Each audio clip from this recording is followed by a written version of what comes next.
Bismillahirrahmanirrahim. Assalamualaikum warahmatullahi wabarakatuh.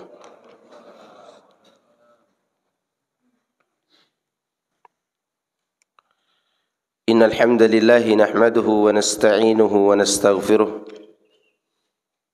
wa na'udzu billahi min shururi anfusina wa sayyiati a'malina. May yahdihillahu fala mudilla lahu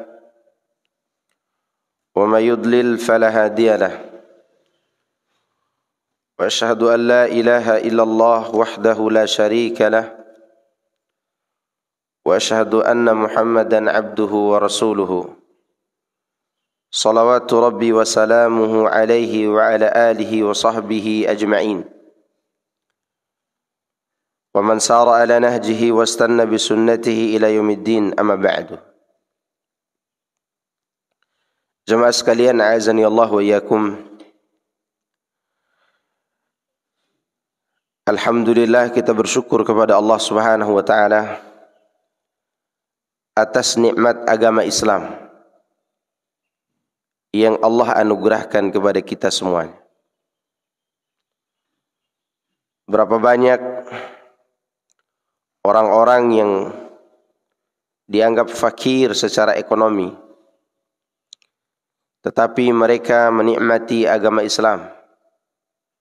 Hati mereka penuh dengan kekayaan karena kedekatan hati mereka kepada Allah Subhanahu wa ta'ala. Bahkan saking nikmatnya mendekatkan diri kepada Allah secara lahir dan batin, sebagian orang-orang soleh rela mati untuk merebut demi mendapatkan kenikmatan iman itu. Sebagaimana Allah mencontohkan di berbagai macam cerita yang Allah ceritakan dalam Al-Quran.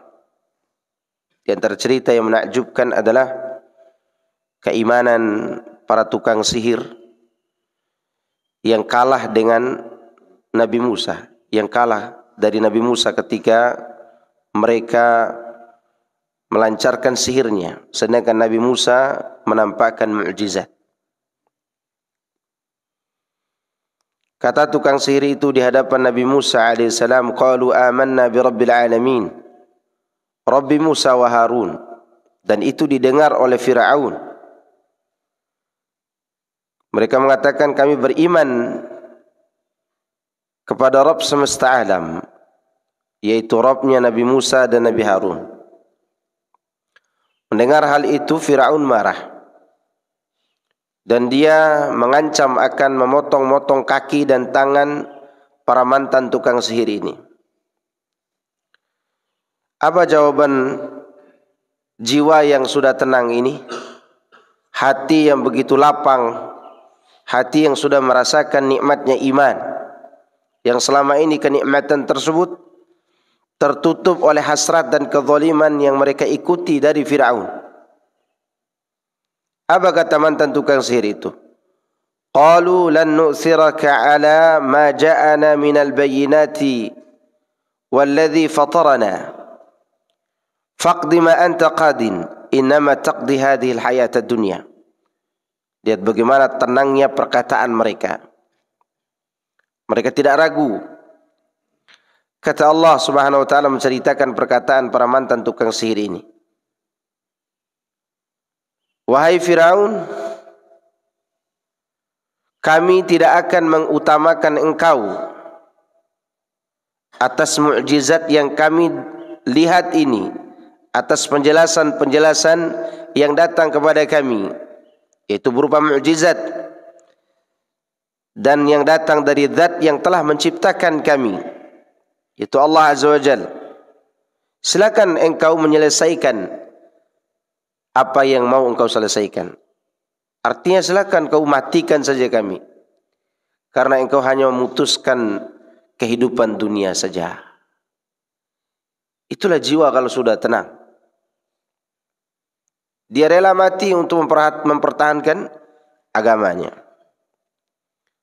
Dia rela letih dan rela untuk capek di kehidupan dunia ini demi meraih ridha Allah Subhanahu wa ta'ala. Maka oleh karena itu ikhwani fillah azakumullah, ketika hati ini dan jiwa ini merasa tentram dengan ibadah kepada Allah, maka itu adalah nikmat yang Allah berikan kepada kita. Oleh karenanya para ulama mengatakan rahatul badani wal qalbi innama takunu fi ta'atir rahman. Tentramnya jiwa dan hati serta badan ini hanya ada pada mentaati Allah Azza wa Jalla, mentaati Ar-Rahman. Maka itulah yang kita cari di kehidupan dunia ini. Baik, kita akan melanjutkan pembahasan kita tadi malam. Rasulullah SAW menyebutkan dalam doa tersebut, nasiyati biyadika, ubun-ubunku berada di tanganmu. Artinya, engkau yang menguasai diriku ya Allah. Jika seorang hamba sudah mempersaksikan demikian, maka dia akan selalu menggantungkan cita-cita dan harapannya hanya kepada Allah. Dan dia akan memutuskan cita-cita dan harapannya kepada selain Allah. Kenapa? Karena seluruh makhluk, ubun-ubun kepalanya ada di tangan Allah Azza wa Jalla. Maka kesanalah kita berharap dan memohon. Dan harapan kita yang paling tinggi adalah kita masuk surga dan bertemu dengannya. Seorang hamba yang mengerti siapa dirinya dan siapa Tuhannya, dia tidak akan pernah sedih karena dijauhi oleh makhluk. Yang dia sedihkan adalah apabila dia jauh dari Allah Subhanahu wa taala. Kenapa? Karena ubun-ubun kepalanya ada di tangan Allah Subhanahu wa taala. Dia yang mengaturnya. Kemudian madin fiyya hukmuka. Hukum engkau telah berlaku atas diriku. Adlun fiyya qada'uka. Dan ketentuanmu adil pada diriku. Hukum Allah Subhanahu wa taala atas manusia telah berlaku, terutama hukum takdir. Karena hukum Allah itu ada berapa macam. Ada yang menyebutkan 2, ada yang menyebutkan 3. Yang dimaksud dengan 2 adalah hukum takdir dan hukum syariat. Yang menyebutkan 3 ditambah dengan hukum al-jazai, hukum balasan. Hukum takdir adalah ketentuan Allah yang sekaligus menjadi rahasia Allah. Kita mengetahui takdir kita setelah terjadi, sedangkan Allah mengetahui segala sesuatu yang akan terjadi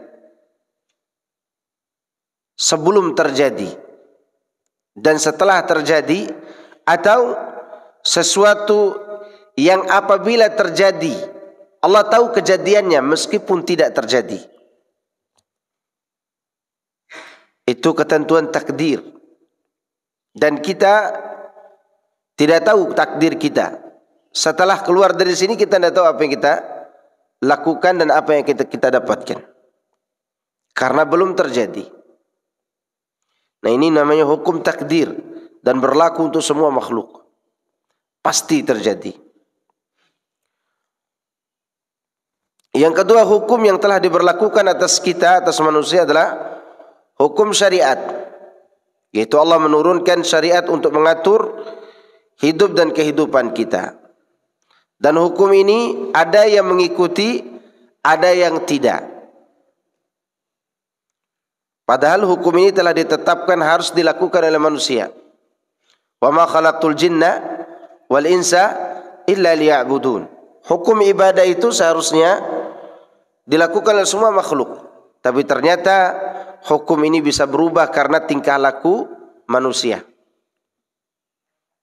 Artinya berubah pada diri seseorang. Meskipun hukum itu sendiri tidak berubah secara zat. Syariat Allah tidak mungkin berubah. Tapi manusialah yang membangkang. Dan telah diwajibkan hukum ini kepada seluruh makhluk, terutama jin dan manusia. Maka hamba yang tahu bahwa dirinya memiliki kewajiban mengikuti hukum Allah, dia akan berusaha untuk mengamalkan hukum-hukum yang Allah wajibkan atasnya dan berusaha menjauhinya. Makanya disambung nasiyati biyadika madin fiya hukmuka, yaitu seorang hamba yang sudah tahu dia dikuasai oleh Allah, maka dia harus taat kepada hukum Allah Azza wa Jalla.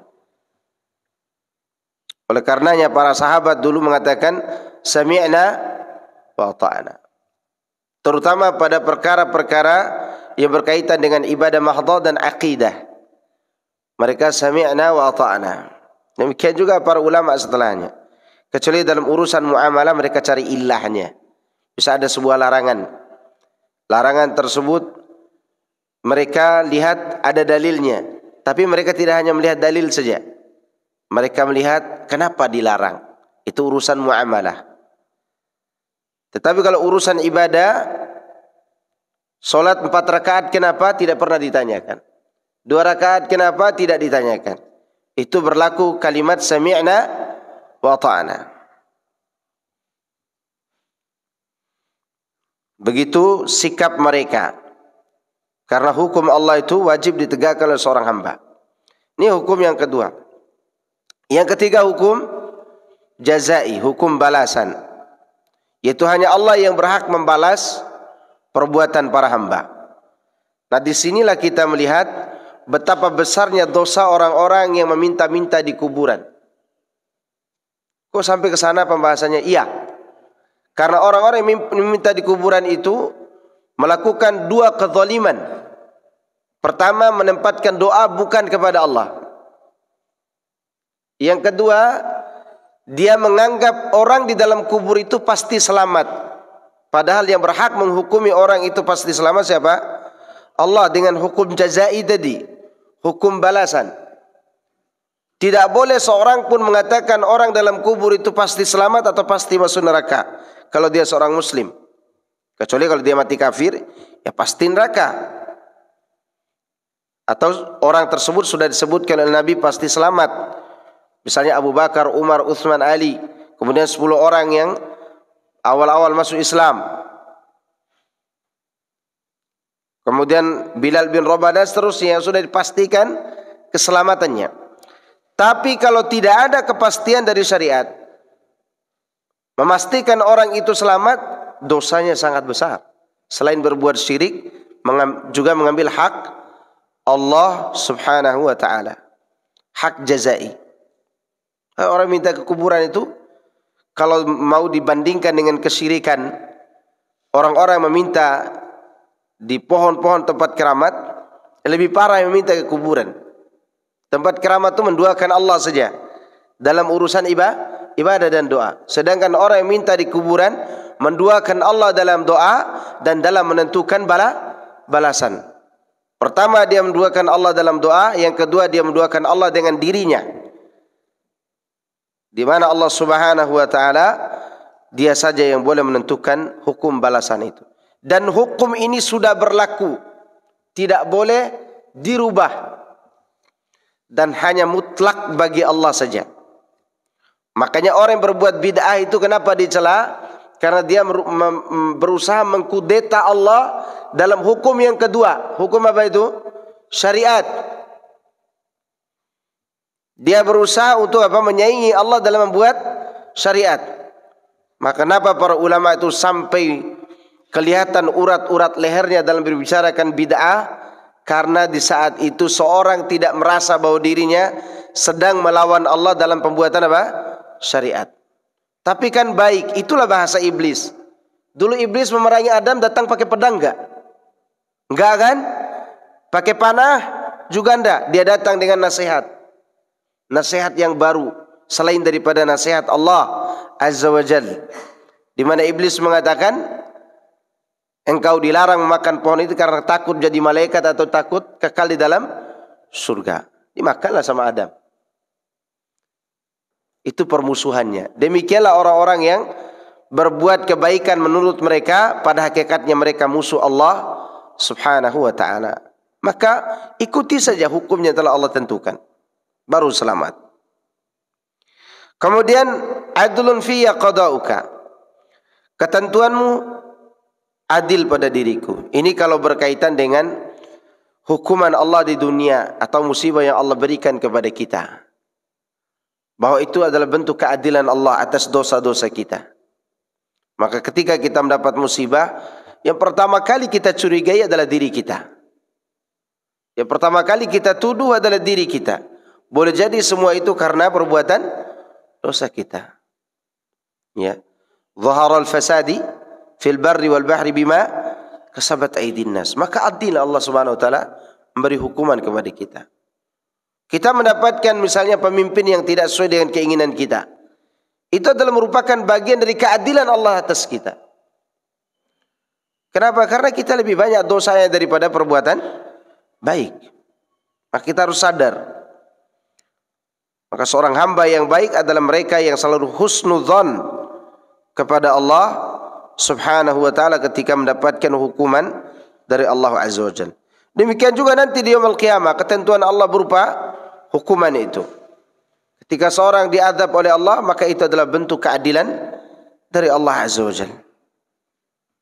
Semoga Allah melindungi kita dari azab nanti di yaumul qiyamah. Kemudian as'aluka bikulli ismin huwa lak. Sampai pada sabda Nabi sallallahu alaihi wasallam, "Aw ista'tharta bihi fi ilmil ghaibi indak." Aku memohon kepadamu dengan semua nama yang kau miliki, yang kau namakan dirimu dengannya, atau engkau turunkan di dalam kitabmu, atau engkau ajarkan kepada salah seorang nabimu atau makhlukmu, atau engkau rahasiakan itu dalam ilmu ghaib yang ada di sisimu. Sampai di sini kita disyariatkan bertawasul dengan menyebut nama Allah, dan itu yang benar. Tawasul yang benar itu pertama menyebut nama Allah, yang kedua menyebut amal kebaikan kita yang sekiranya kebaikan itu tidak ada yang tahu kecuali Allah. Kemudian yang ketiga bertawasul dengan meminta doa orang yang soleh masih hidup, tapi doanya yang wajar. Kalau tawasul kepada orang soleh, Ustaz tolong doakan saya supaya saya nikah lagi misalnya gitu kan. Ustadznya tidak nikah-nikah lagi. Doa yang lain, minta ya Ustaz semoga istri saya baik-baik saja. Iya, kita doakan. Semoga anak-anak saya soleh. Iya, kita doakan. Yang wajar-wajar saja, yang bisa dimintakan oleh orang itu. Dan tidak perlu kepada ustadz, kepada anak yatim pun harus, kepada anak yatim pun boleh untuk bertawasul. Dari atas ke bawah, dari bawah ke atas boleh. Secara status sosial. Ya, sebagaimana Abu Hurairah bertawasul dengan anak-anak kecil, minta doa mereka, ini boleh. Berarti tawasul yang boleh itu ada 3. Yang tidak boleh itu sebenarnya 1. Bertawasul kepada yang tidak ada, entah dia mati atau dia berada di satu tempat yang dia tidak mengerti apa tujuan kita. Ya kan? Kadang orang bertawasul dengan mbah gurunya di Sumatera sana. Dia ada di sini. Tidak ditelepon gurunya. Dia hanya menyebut, wahai mbah guru sampaikan hajat saya kepada Allah. Mungkin dia sudah budak tuh di Sumatera. Udah budak jauh juga. Ya. Dan ini menunjukkan apa? Bahwa manusia itu jahil di dalam menempatkan apa? Tawassul. Apalagi bertawassul dengan orang mati. Yang benar adalah bertawassul dengan 3 hal tadi. Dan yang paling utama bertawassul dengan nama Allah Azza wa Jalla, Asmaul Husna. Walillahi Asmaul Husna fad'uuhu biha. Allah memiliki nama-nama yang husna. Mintalah kepada Allah dengan nama tersebut. Makanya kita sering berdoa dengan Allahumma atau Rabbana. Itu tawassul namanya. Dan orang yang menyebut nama Allah dalam doanya, biasanya lebih tenang dia. Lebih tentram hatinya. Dan dia akan mengatakan, sudah saya titipkan kepada Allah. InsyaAllah titipan kita tidak akan mengecewakan. Allah tidak akan mengecewakan permintaan kita. Maka Umar radhiyallahu anhu, setiap kali dia berdoa, dia selalu yakin bahwa doanya pasti dikabulkan oleh Allah Azza wa Jalla, karena dia selalu bertawassul dengan menyebut nama Rabbul Alamin, Allah Subhanahu wa ta'ala. Kemudian anta ja'alal Qur'ana rabi'a qalbi, hendaklah engkau jadikan Al-Quran sebagai rabi'a qalbi. Rabi' artinya air yang menghidupkan hati, dan rabi' arti asalnya adalah hujan. Hujan yang menyirami bumi, sehingga bumi yang tandus pun dia akan hidup dengan air tersebut. Itu menunjukkan bahwa sumber kehidupan adalah air. Dan Rasulullah SAW mempermisalkan Al-Quran ini seperti air yang menghidupkan bumi. Lihat betapa banyak hati-hati yang telah mati hidup kembali dengan Al-Quran. Lihat bagaimana Allah Subhanahu wa ta'ala menghidupkan hati Umar bin Khattab radhiyallahu anhu. Umar bin Khattab yang hatinya sudah mati sekarat, selama 6 tahun dia memusuhi Rasulullah SAW. Di tahun ke-6 kenabian baru dia memeluk agama Islam. Saking sulitnya Umar ini masuk Islam, suami bibinya Ummi Abdillah berdiskusi dengan suaminya bahwa Umar menangis gara-gara kita mau hijrah ke Habasah nih. Semoga dia masuk Islam, kata bibinya Umar. Kata suaminya, Umar masuk Islam, dia akan memeluk agama Islam apabila keledai ayahnya masuk Islam duluan. Jadi kalau keledai ayahnya masuk Islam, Umar masuk Islam. Umar radhiyallahu anhu luluh lantah hatinya dan lembut gara-gara apa? Al-Quran. Adapun riwayat-riwayat yang menyebutkan secara detail ini riwayat yang perlu dipertanyakan. Tetapi secara umum Umar radhiyallahu anhu dia memang masuk Islam karena mendengar Rasulullah SAW membaca Quran di Ka'bah dan selalu mengintip Nabi dalam solat. Itulah keindahan Al-Quran. Makanya Allah katakan fadzakir bil Qur'ani ma yakhafu wa'id. Berikan peringatan dengan Al-Quran bagi orang-orang yang takut akan azabku. Lihat bagaimana Allah menghidupkan hati Ikrimah bin Abi Jahal. Dengan apa? Dengan Quran yang dibacakan oleh Rasulullah SAW. Ikrimah itu siapa Ikrimah? Anaknya Abu Jahal, dedengkotnya musuh Nabi SAW ayahnya.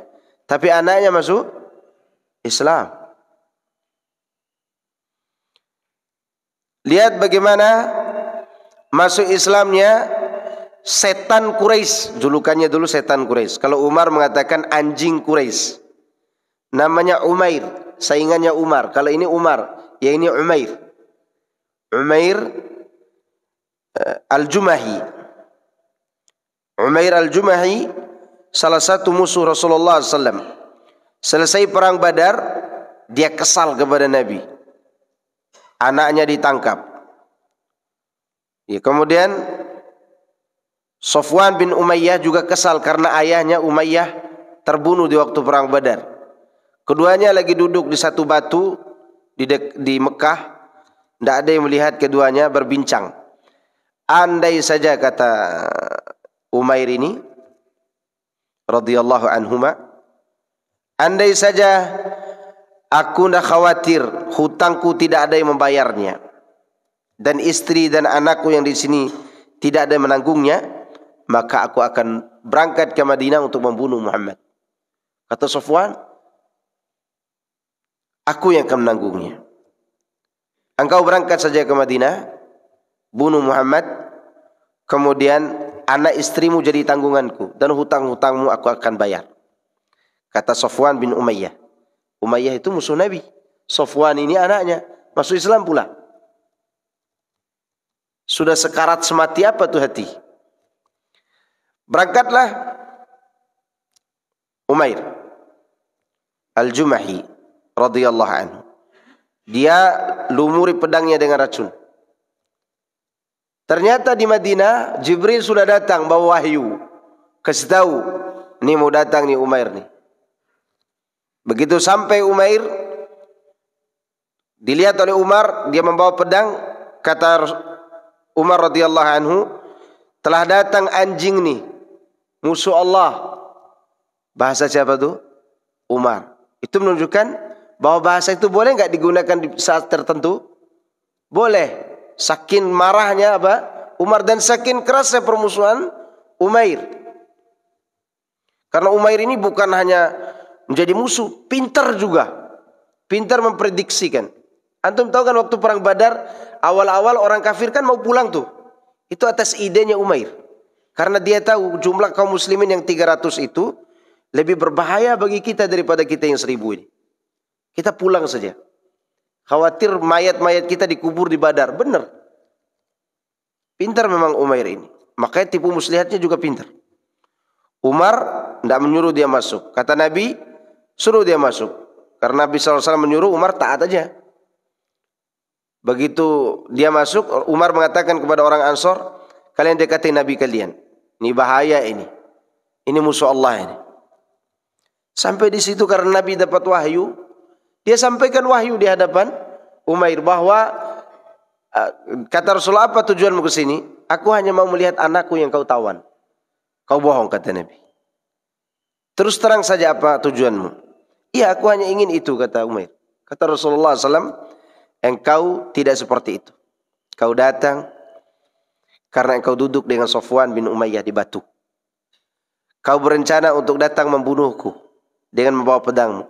Dia berteriak, asyhadu an la ilaha illallah wa asyhadu annaka Rasulullah. Tidak ada main-main lagi. Teriak langsung bersahadat. Tidak mungkin ini diberitahukan oleh siapapun ya Rasulullah. Sekarang aku yakin engkau benar-benar utusan Allah. Masuk Islam. Dengan apa tuh? Wahyu. Al-Quran dan hadis Nabi SAW dapat menghidupkan apa? Hati yang mati. Maka kita berdakwah jangan sibukkan diri dengan mesra-mesra aja dalam berdakwah. Disampaikan di hadis Nabi SAW. Kita tidak butuh akal-akal orang-orang filsafat. Kita butuh apa? Penyejuk hati kita. Al-Quran. Dan orang-orang yang baca Al-Quranul Karim, dia akan tentram hidupnya. Dan akan selalu didatangi oleh kebaikan.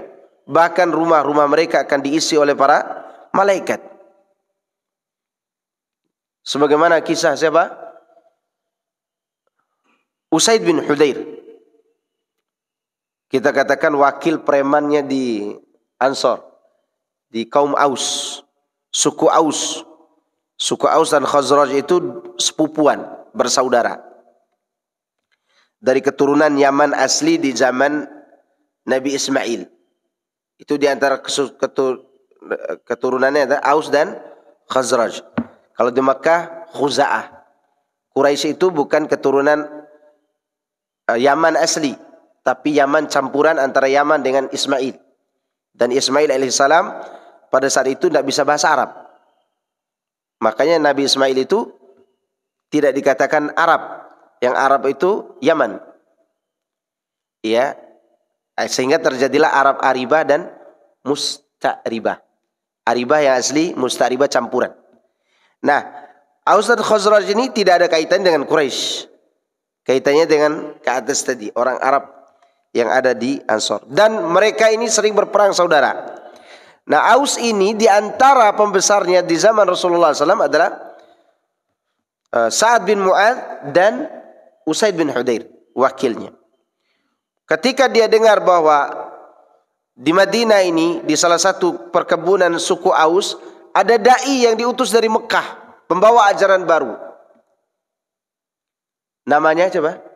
Mus'ab bin Umair. Maka dia diutus oleh Mu'adz, Sa'ad bin Mu'adz, untuk mengusir Mus'ab bin Umair ini. Dia datang dengan tombaknya, dengan wajah yang merah, dan berbicara kasar. Kemudian Mus'ab bin Umair dengan tenangnya, nah lihat tuh. Ahli Quran itu tenang dia. Tenang hidupnya orang bertauhid itu. Musuh di hadapannya ini, dia tenang. Ya. Disebutkan, wahai Tuhan, duduklah dulu Jika apa yang saya sampaikan ini adalah sebuah keburukan, maka kami akan meninggalkan Anda. Tapi jika ini kebaikan, maka jangan ganggu kami. Maka duduklah dia, bijaksana Usaid ini. Wakilnya orang-orang yang ditakuti di suku Aus. Duduk, didengarkan Al-Quran. Dibacakan oleh Mus'ab bin Umair ayat Al-Quran. Ada yang mengatakan dia membacakan suratul Fatihah. Karena mereka orang Arab, tadi kita katakan Arab asli loh. Arab yang paham bahasa Arab, tempat orang belajar bahasa Arab. Suku Aus. Kalau sekiranya riwayat yang menyebutkan dia baca suratul Fatihah waktu itu, pantas dia masuk Islam. Karena itu surat yang betul-betul susunannya indah. Dari semua surat yang paling indah susunannya adalah Al-Fatihah. Di mana surat itu memperkenalkan Allah dulu kepada manusia, kemudian memerintahkan manusia untuk menyempitkan ibadahnya hanya kepada Allah. Jadi dibatasi ibadahnya. Iyyaka na'budu. Orang Arab kalau disuruh menyebut na'budu iyyaka, semua orang mau. Hatta yang kafir. Karena selain menyembah Allah masih boleh menyembah kepada selain Allah. Kalau menyebut na'budu iyyaka, dan itu susunan bahasa aslinya. Begitu dirubah iyyaka na'budu, orang Arab ini tahu ini perubahan memiliki makna yang dalam. Apa makna yang dalam? Membatasi ibadah itu hanya kepada Allah. Maka dia faham. Kalau itu surat yang dia baca, maka pantas dia masuk Islam. Maka Usaid bin Hudayr ini semenjak dia mendengarkan ayat-ayat itu, maka dia adalah orang yang selalu baca Quran di rumah. Sampai diceritakan bahwa suatu hari dia baca, kalau salah surat Kahfi, suatu malam, kudanya ribut. Begitu dia tengok kanan kiri, dia cari pencuri, tidak ada. Tidak ada pencuri. Begitu dia lihat ke atas, di atap perumahannya itu ada macam awan tebal, tapi menyusun sampai ke langit sana. Dan bercahaya. Akhirnya karena dia khawatir, dia masuk tertidur. Dan dia ceritakan kepada Nabi SAW. Dia ceritakan hal itu kepada Rasulullah SAW di waktu pagi. Kemudian Rasulullah katakan, Iqra ya ibn Hudayr. Teruskan bacaanmu wahai Ibn Hudayr.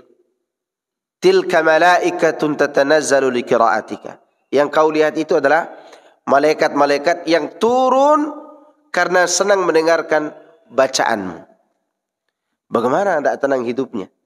Malaikat yang dari langit saja turun untuk apa? Menjadi temannya. Dan ini yang menjadi musibah kita hari ini. Kita lebih banyak membaca WA yang ada di HP kita daripada surat yang datang dari Allah Subhanahu wa ta'ala. Facebook kita surat gak yang datang? WA-nya surat gak? Surat pendek. Ya kan? Di dalam Al-Quran banyak gak surat pendek? Tidak kebaca juga. Surat pendek ke dalam Al-Quran banyak. Maka ada seorang sahabat datang kepada Nabi SAW. Ya Rasulullah, aku mau baca Quran. Rasulullah mengajarkan, coba baca surat-surat yang mulai dengan alif lam ra. Kepanjangan ya Rasulullah. Kalau begitu, cari surat yang dimulai dari Hamim. Kepanjangan ya Rasulullah. Kalau begitu bacalah idza zulzilatil ardu zilzalaha. Maka orang itu mengatakan, demi Allah saya tidak akan menambah selain ini. Karena itu yang mampu dia baca. Mampu dia amalkan juga. Maka dia baca dan amalkan itu. Apa kata Nabi SAW? Kalau dia jujur maka dia akan masuk surga. Berarti apa yang dituntut pada kita? Bukan banyaknya bacaan sebenarnya. Tapi sudahkah kita baca Quran? Surat apa yang kita baca? Baca ayat-ayat Allah itu. Karena itu menyejukkan hati kita. Sebaliknya orang yang jauh dari Al-Quran, dia akan menemukan kehidupan yang hina dan sempit. Sebagaimana Allah katakan, وَمَنْ أَعْرَضَ عَنْ ذِكْرِ فَإِنَّ لَهُ مَعِيشَةً ضَنْكًا وَنَحْشُرُهُ يَوْمَ الْقِيَامَةِ أَعْمَى قَالَ رَبِّ لِمَ حَشَرْتَنِي أَعْمَى وَقَدْ كُنْتُ بَصِيرًا قَالَ كَذَلِكَ أَتَتْكَ آيَاتُنَا وَنَسِيتَهَا وَكَذَلِكَ الْيَوْمَ تُنْسَى. Barang siapa yang berpaling dari zikri Al-Quran, ada yang mengatakan jalan yang lurus Ada yang mengartikan zikir secara umum, tapi semuanya makna itu benar. Barang siapa yang berpaling dari zikri, maka dia akan temukan kehidupan yang sempit. Di mana kesempitan itu? Kata Abu Darda, sempit di dalam kuburnya.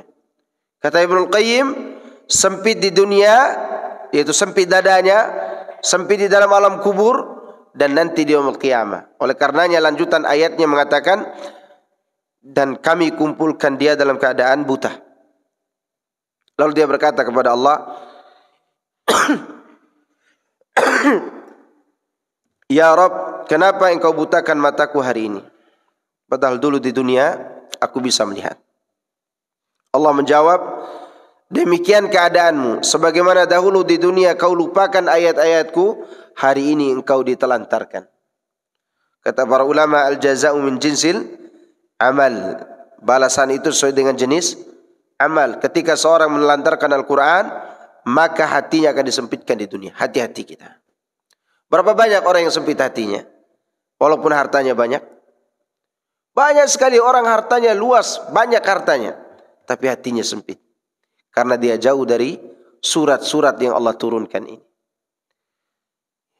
Surat orang lain kita rajin membacanya, tapi surat dari Allah tidak kita baca-baca. Ada orang misalnya beli Quran baru, Quran mahal, Quran yang mahal pokoknya. Harga Quran dia itu 15 juta misalnya gitu kan. Dan disentuh saja bisa bunyi. Tapi dia tidak pernah baca. Tidak pernah baca. Kira-kira dia dapat gak keutamaannya? Tidak dapat. Begitu dilihat temannya Qurannya masih bagus ya. Kapan belinya? 2 tahun yang lalu. Sampulnya belum dibuka. Masih orisinil. Berarti tidak pernah baca Quran. Dan ini musibah ikhwah. Dan Allah dan Rasulullah SAW pernah melapor kepada Allah tentang kelakuan kita ini. Wa qala ar-rasulu ya Rabbi inna qaumi ittakhadhu hadzal Qur'ana mahjura. Dan Rasul berkata kepada Allah, ya Rabb, ini kaumku menjadikan Quran ini barang yang terlantar, yang ditelantarkan. Dan kita jangan sampai masuk dalam deretan orang-orang yang dilapor oleh Rasulullah sallallahu alaihi wasallam.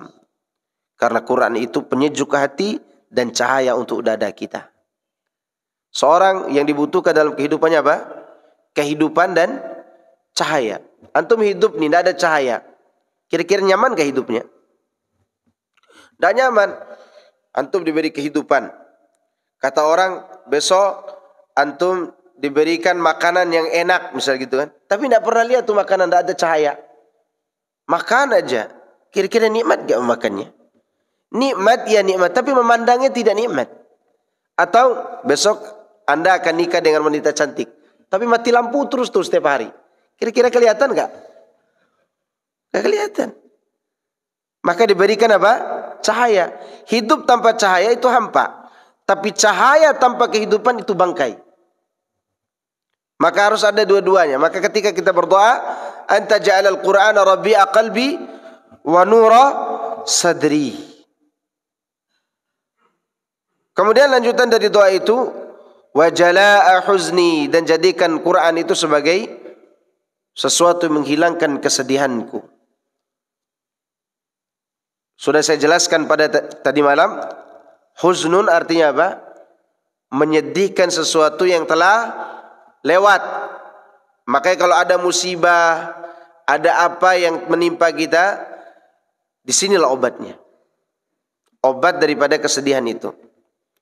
Baik kita baca Qur'annya sendiri, atau kita tadabburi ayat-ayat tertentu yang buat kita terhibur.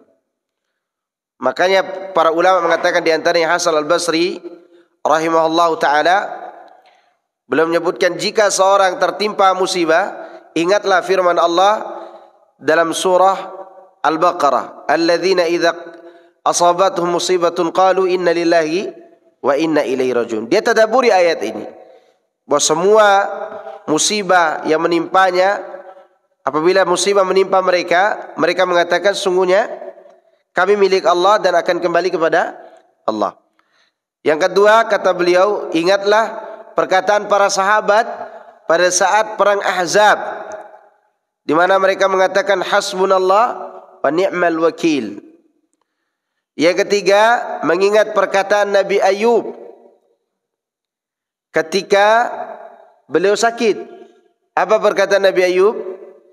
Anni massani yadurru wa anta arhamur rahimin. Ya Allah, aku tertimpa penyakit, Engkau adalah arhamur rahimin.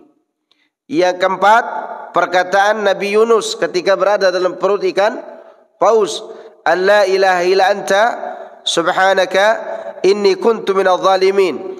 Yang kelima, perkataan Nabi Musa ketika dikepung oleh Firaun dalam istananya. Wa ufawwidu amri ila Allah innallaha basirun bil ibad. Itu ada dalam surat Ghafir.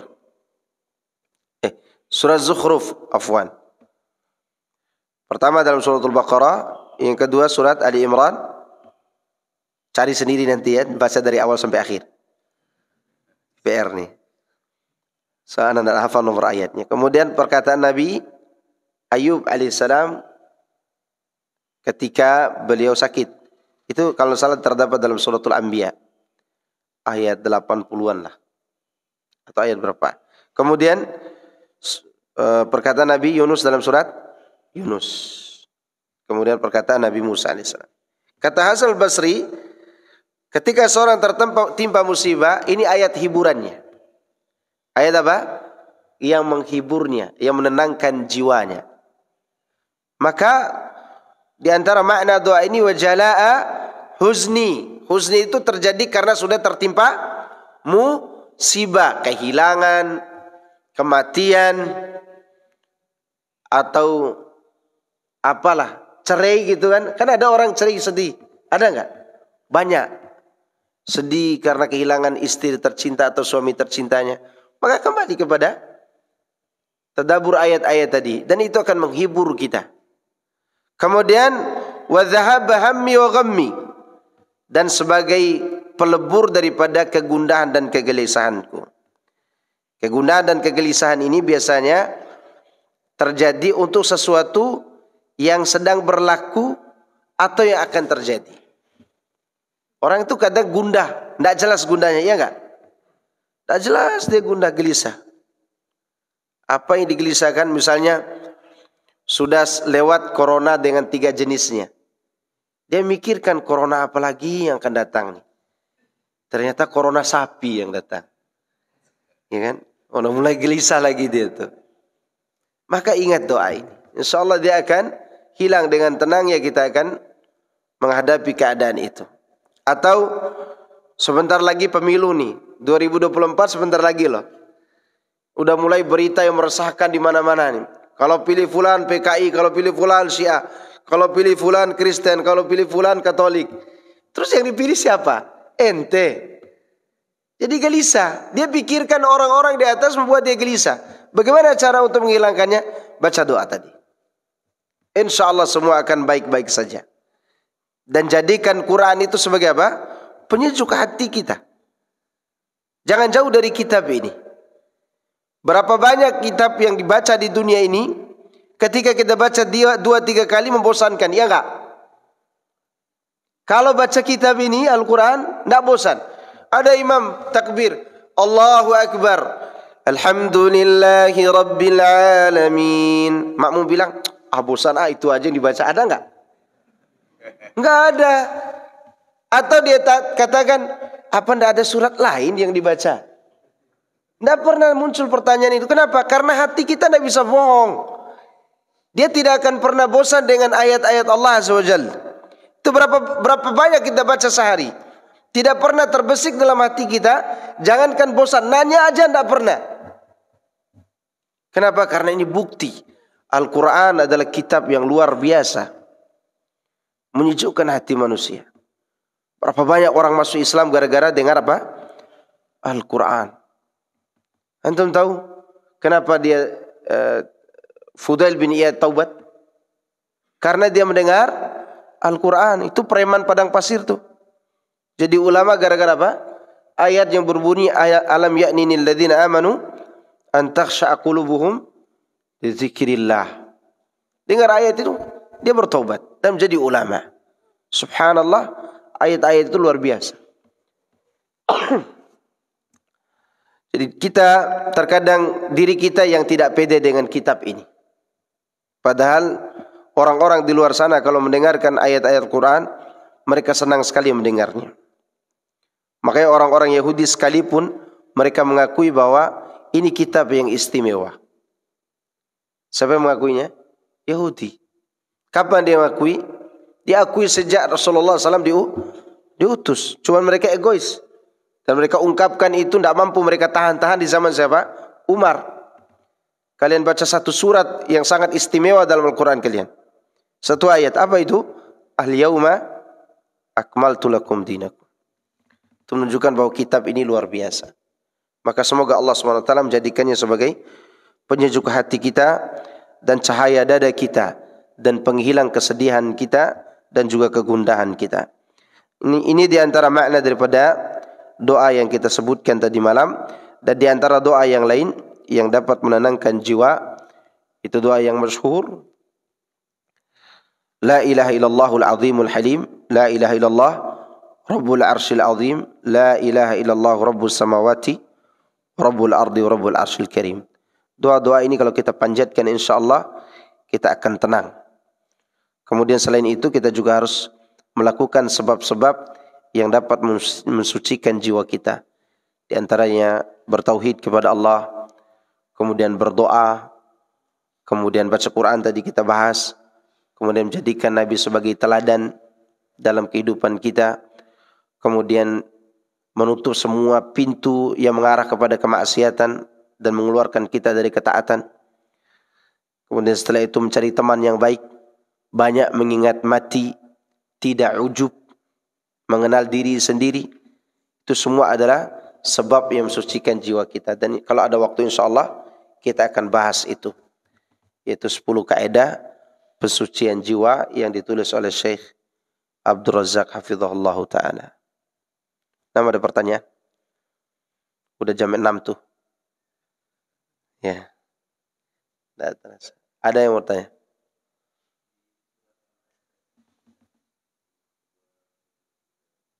Surat apa?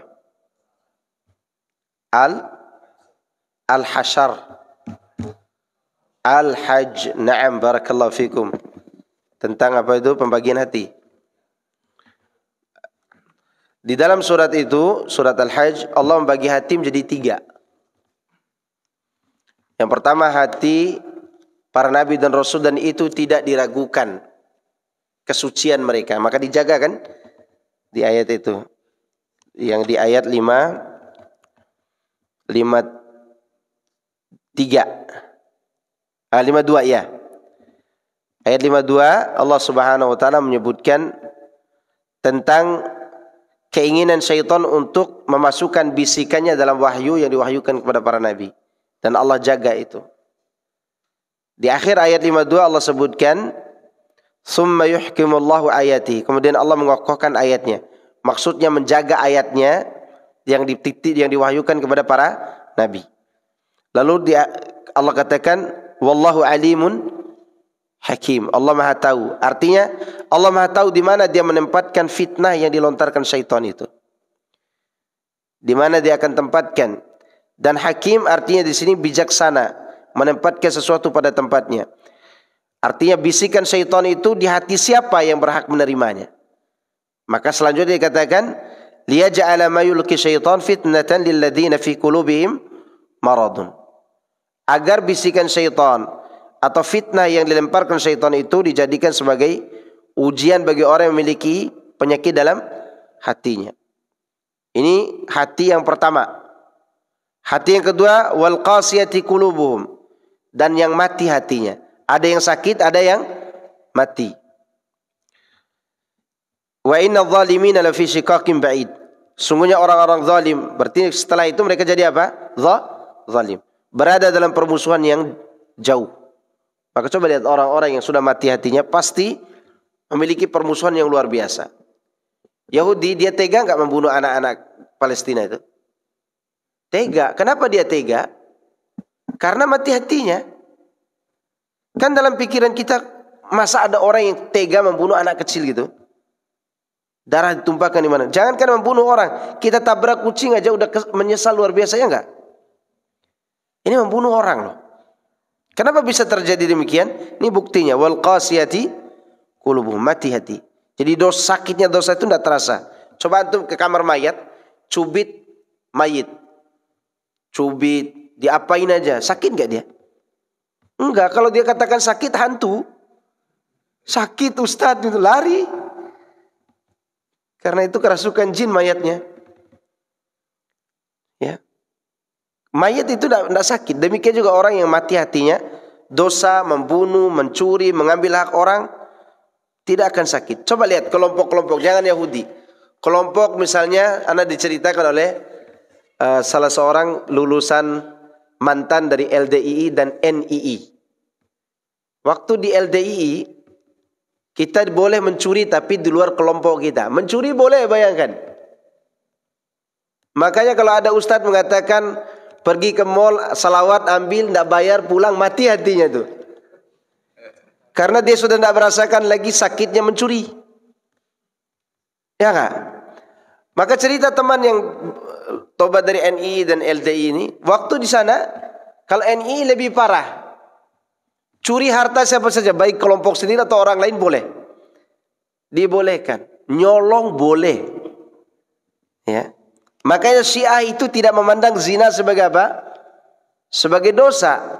Nikah mut'ah itu adalah zina. Kenapa dia mandang itu bukan dosa? Karena hatinya sudah wal qasiyah, mati hati. Ini hati yang kedua. Kalau lagi sakit masih ada harapan. Iya, karena sakit itu kan masih dosa ini. Tapi besok dosa lagi. Dosa ini, besok dosa lagi. Tapi masih terasa sakit. Kalau masih terasa sakit berarti dia masih hidup tapi sakit. Tapi sakitnya ada yang sekarat, ada yang sakit kepalanya saja, ada yang stroke begitu kan? Begitu. Hati juga demikian. Kemudian selanjutnya hati yang hidup. Hidup dengan cahaya. Maka disebut waliya'lamal ladzina utul ilma. Agar orang yang diberikan ilmu mengetahui annahul haqqu mir rabbika, bahwa Quran itu adalah kebenaran dari Rabbmu. Begitu orang yang hidup hatinya. Tapi sekali lagi, hidup di sini hidup sehat, bukan hidup berpenyakit. Dia membangun keimanannya dengan apa? Ilmu. Waliya'lama alladzina utul ilma. Bahwasanya Al-Quran adalah kebenaran dari Rabb mereka. Sehingga apa hasilnya? Fayu'minu bihi. Dia pun mereka beriman kepada Al-Quran. Kemudian fatukhbita lahu qulubuhum. Hati mereka tunduk kepada ajaran Al-Quran. Faedah dari ayat-ayat ini, pertama, pembagian hati menjadi 3. Sakit, mati, hidup sehat. Ya. Kemudian di dalam ayat ini juga terdapat faedah, sifat hati yang hidup itu mengakui kebenaran ajaran Al-Quran, beriman kepadanya dan tunduk hati kepada ajaran tersebut. Semoga Allah menjadikan kita golongan orang-orang ini.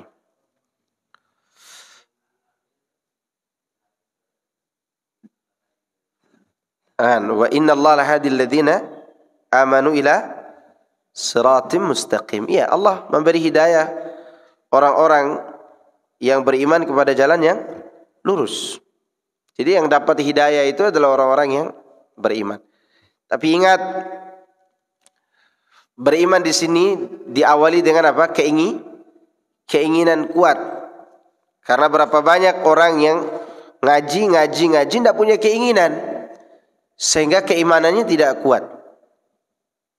Harus betul-betul kuat dengan apa? Keinginan. Firaun beriman enggak kepada Nabi Musa? Mengakui enggak? Yakin enggak kebenaran Nabi Musa? Yakin, tapi tidak ada keinginan yang tulus dari hatinya. Siapa yang mengatakan dia yakin? Allah. Wajahadu biha wastaiqanatha anfusuhum zulman wa uluwa. Kata Allah Azza wa Jalla, Firaun dan bala tentaranya mengingkari apa yang dibawa oleh Nabi Musa. Mengingkari lisan dan perbuatan. Tapi hati kecilnya mengaku, naluri namanya, mengakui kebenaran itu.